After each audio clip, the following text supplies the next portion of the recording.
Alejandro, gracias, gracias por esta comunicación. No, por favor, un gusto. ¿Qué tal, chicos? ¿Cómo le va? Muy bien. Un Lo gusto, agarramos un en la saludo muy calle. grande. ¿Cómo? Lo agarramos en la calle.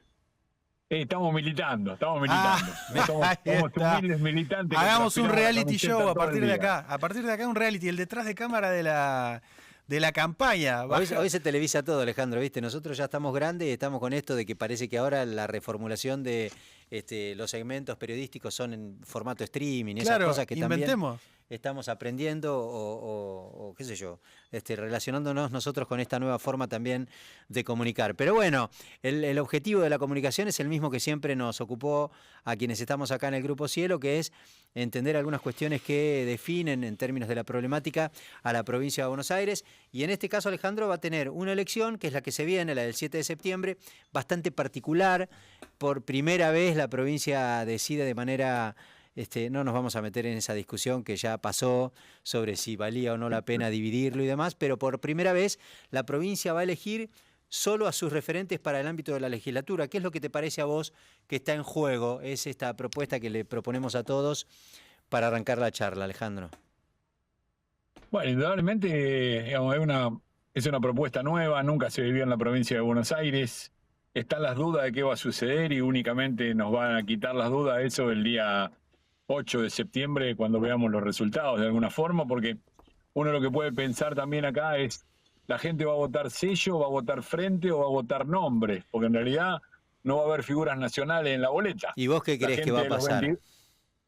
Y es la duda que de alguna manera uno tiene, ¿no? Ojalá la gente vote nombres de alguna manera, porque creo que somos los hombres y mujeres representativos de la sección los que de alguna manera vamos a trabajar para la sección electoral. Ese dato es bueno, todo... Alejandro, me parece a mí, digamos, porque reposiciona, yo lo remarco, insisto, aún a riesgo de ser reiterativo, reposiciona la figura del referente, digamos, porque ustedes lo son, cada uno en los espacios en donde han militado durante este tiempo y demás, porque son los llamadores, la gente los conoce, son referentes seccionales, la gente los va a mirar a ustedes, incluso a los concejales, que son los dos tramos que va a encontrarse la gente en el cuarto oscuro. Digo, se reposiciona el rol o la figura del referente seccional. Es bueno eso. Sí, bueno, nosotros en este caso, a mí me toca competir con una persona que no ha tenido participación en ningún ejecutivo, como es el caso de Lieberman, y a mí me ha tocado muchos años al frente de ejecutivos y de la política, con lo cual siempre digo, el que ha tenido que tomar decisiones que afectan intereses, con suerte siempre dejas conforme como mucho al 50% de la gente. Entonces tenemos detrás una historia que yo creo que puede sumar o puede restar, depende de cómo se vea. Y del otro lado, del lado de la gente que no ha participado de alguna manera, tiene la tranquilidad de decir, bueno, yo quiero participar, pero la gente la preocupación de saber si cuando le toca va a poder afrontar los diferentes desafíos o no, ¿no? Lo que sí, tanto Lieberman como De Leo, como yo en este caso, somos personas que la gente las ve a diario en la calle, en los 22 distritos de la sección. Particularmente yo soy un militante que voy todos los años como mínimo una vez al año cada uno de los 22 distritos de la sección, hablo con las instituciones, charlo con los referentes, y bueno, eso creo que nos da un plus de alguna forma para lo que va a ser esta próxima elección, en el caso de que la gente vote nombres por sobre sello o frente. Ahora, si la gente después elige decir, bueno, no, a Dichara no lo voy a votar porque es peronista, kirchnerista, ya eso es una parte, digamos, que no lo vamos a poder modificar y que lo vamos a saber una vez que termine la elección. Lo que sí, esta es una elección diferente en donde creo que se puede municipalizar o regionalizar mucho más la elección que lo que va a ser la de octubre, en donde ya, sí, ahí se eligen diputados y senadores nacionales con más trascendencia a nivel país, ¿no? Alejandro, decías colores, nombres, también se podrían votar propuestas, y en ese sentido a mí me gustaría saber, siempre uno sabe que, me imagino que entra a la legislatura con la idea de cambiar un montón de cosas, sancionar un montón de leyes, plasmar un montón de ideas que tiene, y después se encuentra con la realidad que tiene que buscar los consensos, ¿no? Pero si vos tuvieras carta libre para imponer o para lograr que se sancionen 3 propuestas tuyas o ideas tuyas, cosas que le hacen falta a la sección, ¿por dónde arrancarías? Mira, el llegar a sancionar una ley es muy complejo, digamos, y lleva de mucho trabajo de alguna forma y no es tan fácil. Indudablemente hay muchas leyes que fueron y son importantes. El tema de la ley de zona fría me parece que en este momento, por ejemplo, fue una ley clave y hay que mantenerla y sostenerla sí o sí, producto de que te está dando una quita de casi un 30 hasta un 50% de una factura de gas que hoy está llevando una parte importante Sí, de los presupuestos, de los sueldos de los empleados y trabajadores públicos, ¿no? Hoy te hago un es una factura... paréntesis. Es bueno el ejemplo que Sí. pones, Alejandro, porque es lo que se viene para adelante, porque han anunciado, así como ya se recortaron algunos lugares que estaban considerados como zona fría, avanzar con esa lógica a otros lugares, y por ahí hay regiones que todavía lo conservan, pero no tienen certeza de que vayan a mantenerlo. No, pero yo para que tengan una idea ustedes de lo que es el interior de alguna forma, porque a veces los que yo trabajo mucho estoy más días en La Plata y en Buenos Aires que en Montermoso ahora desde hace un tiempo, pero digo, una boleta de gas de cualquier trabajador, estamos hablando de entre 180 y 200 mil pesos por mes. Es una Se te locura. juntan dos boletas. Se te juntan dos boletas de gas y de cualquier casita de un trabajador estábamos armando de 400, 500 mil pesos, Claro, que son muchas veces el salario mensual que está cobrando un un trabajador. disparate. Con lo cual es muy, pero muy importante en el interior el tema de los servicios. Y la boleta de luz, un 50% calculá de lo que es la boleta de gas, pero también es muy cara. Lo que antes para los presupuestos de la familia no incidía, hoy los servicios ocupan un rol fundamental en los gastos de una familia en el interior. Entonces creo que el tema del gas es un tema que indudablemente lo de zona fría hay que mantenerlo sí o sí.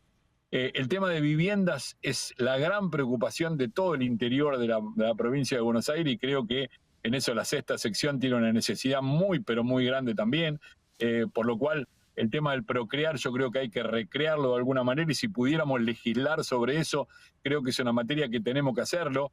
Hoy, por ejemplo, la decisión que ha tomado Sturzenegger es de entregarle los procrear a la provincia o a los municipios, pero vendiéndoselos y Claro. que después esos municipios puedan otorgárselo a quien quiera que pueda pagarlo Sí, al a quien Estado. Y en pueda realidad, pagar, al mejor postor, digamos, por al eso que digo, y sí. en Subasta. realidad los procrear fueron hechos para una necesidad de una vivienda social de cada uno de los distritos. Nosotros estamos, para citarte así rápidamente, en Montermoso tenemos 28 viviendas para entregar a la provincia de Buenos Aires con un proyecto del Ministerio de Hábitat de la Vivienda de Batakis y de Kicillof.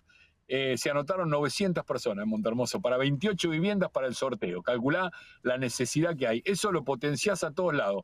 Una vivienda tiene que ser una vivienda con posibilidades de acceso para el que menos tiene, porque hoy lo que antes era una posibilidad de que dos trabajadores empezaban un matrimonio, una parejita, y el sueño era tener el techo propio, hoy es imposible el techo propio. Un terreno en cualquier lado vale 20, 30 mil dólares como mínimo, y construir una vivienda es un problema que es una utopía. A veces dicen, ¿por qué los chicos se van de vacaciones en vez de, como hacíamos antes, guardar manguito por manguito para tener nuestra vivienda? ¿Cuánto manguito tenés que guardar para tener una vivienda Sí. hoy? Imposible en la Argentina de hoy. Entonces, el plan social de la vivienda o el acceso a la vivienda con crédito, como lo teníamos a través del Procrear, yo creo que es totalmente necesario en la provincia de Buenos Aires fundamentalmente. Y después, bueno, en esta una sección en donde el tema agropecuario es un tema muy, pero muy importante, el tema del riego en el Corfo, el tema de la necesidad de mantener las rutas. Lo de las rutas es tremendo. Mi familia está viajando hoy porque mi hija se hizo una operación en la nariz porque estaba respirando mal, le cambiaron el tabique o lo mejoraron el tabique, estaba viniendo de Buenos Aires para acá, está lloviendo tremendamente, me decían toda esa zona. Le dije, no vengan por la ruta 3, vayan por la autovía 2 hasta Las Armas. Claro. De ahí vayan a Chacucho, Tandil, Benito Juárez y agarrar la 3 recién en Benito Juárez. La 3, desde Ezeiza hasta Azul, es un peligro de accidente kilómetro por kilómetro. Llena de camiones, en mal Posto, estado. Sí, posto, sobrecargada. llena de Yo camiones, habitualmente la circulo. lomos permanentes. Mm, mm. O sea, por eso yo a veces cuando digo la libertad avanza indudablemente con un eslogan que les dio mucho resultado y le está dando resultado, es nunca más. No, nunca más kirchnerismo. Sí. Ahora yo digo, ¿qué es nunca más? Nunca más la vivienda del Procrear, nunca más la educación pública y la salud pública, nunca más las rutas argentinas, nunca más la posibilidad de que vos pienses que podés tener la tranquilidad de tener educación y salud pública gratuita. Ese es el nunca más. O sea, si ese es nunca más, yo no lo quiero. Si hay cosas por mejorar, no tengo ninguna duda que tenemos que mejorar. Tenemos que mejorar el tema laboral, tenemos que mejorar el tema de educación. Te puedo detener ahí porque justamente yo hace 2 años y pico que escucho hay que hacer una autocrítica, sí, nos faltaron cosas, pero nunca escucho cuáles son esas cosas. Me parece que justo le estabas por decir. Indudablemente creo que la autocrítica más grande nuestra es no haber acertado en la economía. O sea, el gran fracaso, creo, del último gobierno peronista fue la inflación, indudablemente. Hoy también, como te digo una cosa, te digo otra a favor de ello. Hoy tomé un café con un amigo acá hace un rato y me dice, a mí me gusta Patricia Bullrich. Digo, ¿por qué te gusta Patricia Bullrich? Y puso orden, no hay más piquete en la capital federal. Mirá lo que valora un tipo de Bahía Blanca. Y la realidad es que mucha gente está contenta con eso. Y es una herramienta que el peronismo tendría que haber solucionado, creo yo. Tendríamos que haber encontrado un coto a esas manifestaciones que molestaban a muchísimos. Hay cosas indudablemente que no hicimos bien, el tema de la economía no lo solucionamos, el gobierno de Alberto Fernández fracasó y tenemos que hacer una autocrítica de un montón de cosas. Vos sabés, Alejandro, que yo lo hablaba con algunos dirigentes sociales de los que suelen movilizarse habitualmente en Capital Federal y les decía, che, con todos los problemas que seguramente ustedes le reclamaban, como le reclaman hoy a este gobierno, a la anterior gestión, en Capital Federal había cortes toda la semana, en la 9 de julio, ahora no están más. Entonces, hay medio como una exposición en términos del reclamo público para con una gestión del peronismo, supongo que porque es contemplaciente con el derecho a protestar, que se termina cuando llega una Patricia Bullrich con esta modalidad que le impuso a los operativos.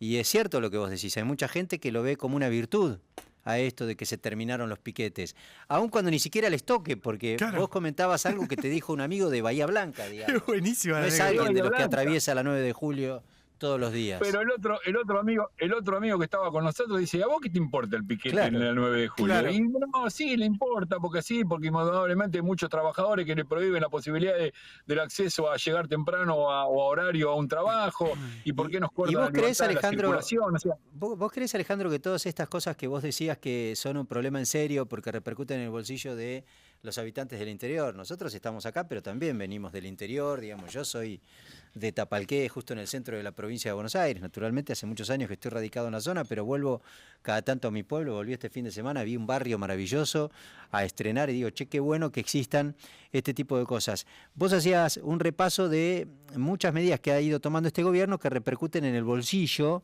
del laburante promedio en el interior, que además tiene la complicación de que los salarios no mejoran nunca, digamos, porque es lo único que no se mueve.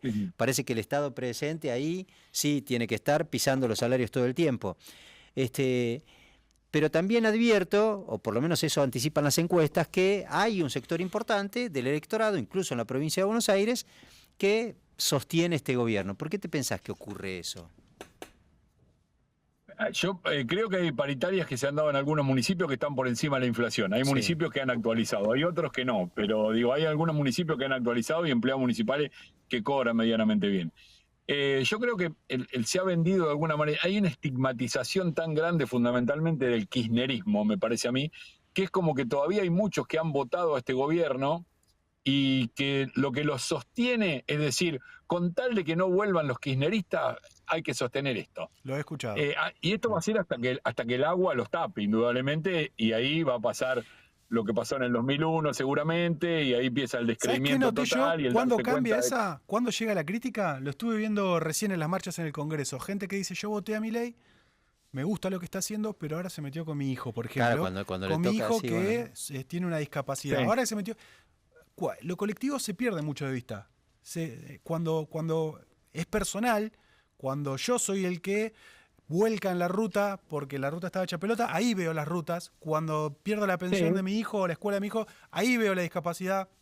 Mientras tanto, lo otro se pierde de vista. Por ahí lo tenés que sufrir en carne propia, decís vos, para darte cuenta realmente de lo mal que están haciendo algunas cosas, ¿no? Es posible que sea así, indudablemente. Pero bueno, contra eso a nosotros nos achacan el tema de, no, bueno, pero ustedes no mantuvieron la inflación, no, o los bolsos de López, o el vacunatorio VIP, o la foto de Olivos, digamos.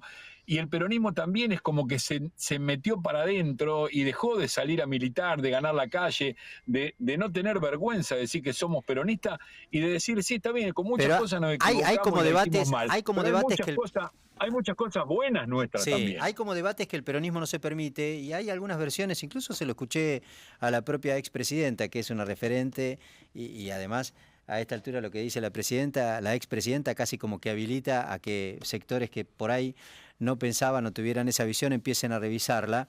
Hay como una necesidad o un empuje de algún sector del peronismo que dice, che, nos quedamos mucho en el tema de los derechos, que también hay que garantizarlos, que forma parte de la bandera histórica del peronismo, pero también hay obligaciones.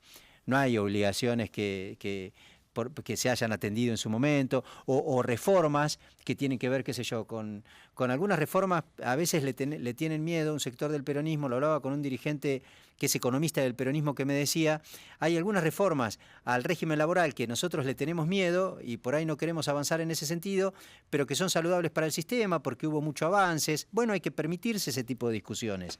¿Hay una conciencia en ese sentido?